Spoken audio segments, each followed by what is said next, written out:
প্ৰস্তাৱিত কমতাপুৰ স্বায়ত্ত শাসিত পৰিষদ গঠনক লৈ ব্যাপক প্ৰতিক্ৰিয়াৰ সৃষ্টি হৈছে।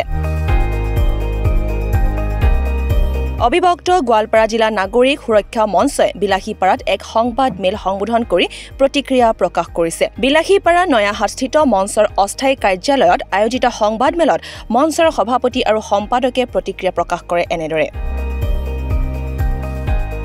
সংবাদ মেলত উল্লেখ কৰা মতে 2020 চনত ঘোষণা হোৱা প্ৰস্তাৱিত কমতাপুৰ পৰিষদত যিবোৰ গাঁও আৰু অঞ্চলত 50% ঊৰ্ধ্বত অকোচ ৰাজবংশী লোক বসবাস কৰি আছে তেনে গাঁও বা অঞ্চলবোৰক কমতাপুৰ পৰিষদৰ ছেকশ্যন 2 অ আৰু ছেকশ্যন 2 পিৰ মতে অন্তৰ্ভুক্ত কৰিব নোৱাৰিব।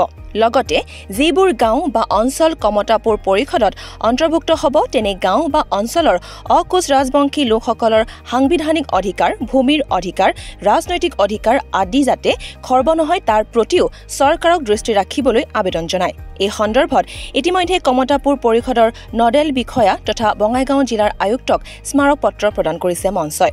আনহাতে ধুবুৰী জিলা আয়ুক্তৰ জৰিয়তে মুখ্যমন্ত্ৰীলৈও এখন স্মাৰক পত্ৰ মঞ্চই প্ৰেৰণ কৰে বুলি জানিবলৈ দিয়ে। ইতিমধ্যে আমি দেখিবলৈ পাইছোঁ যে প্ৰস্তাৱিত কমতাপুৰ স্বায়ত্ত শাসিত পৰিষদ গঠন যি প্ৰক্ৰিয়া আৰু এই গঠন প্ৰক্ৰিয়াত অবিভক্ত গোৱালপাৰা জিলা অৰ্থাৎ গোৱালপাৰা জিলা, বঙাইগাঁও জিলা, ধুবুৰী জিলা আৰু দক্ষিণ শালমাৰা মানকাছাৰ জিলাক সাঙুৰি প্ৰস্তাৱিত কমতাপুৰ স্বায়ত্ত শাসিত পৰিষদ গঠনৰ প্ৰক্ৰিয়া চলি আছে।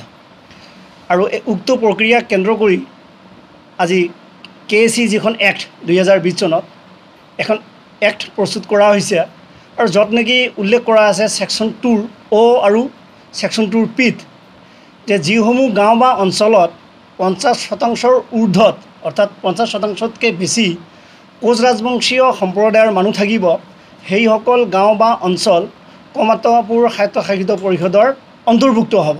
বিলাসীৰ পৰা লাতিফুল ইছলামৰ ৰিপৰ্ট, দি নৰ্থ ইষ্ট।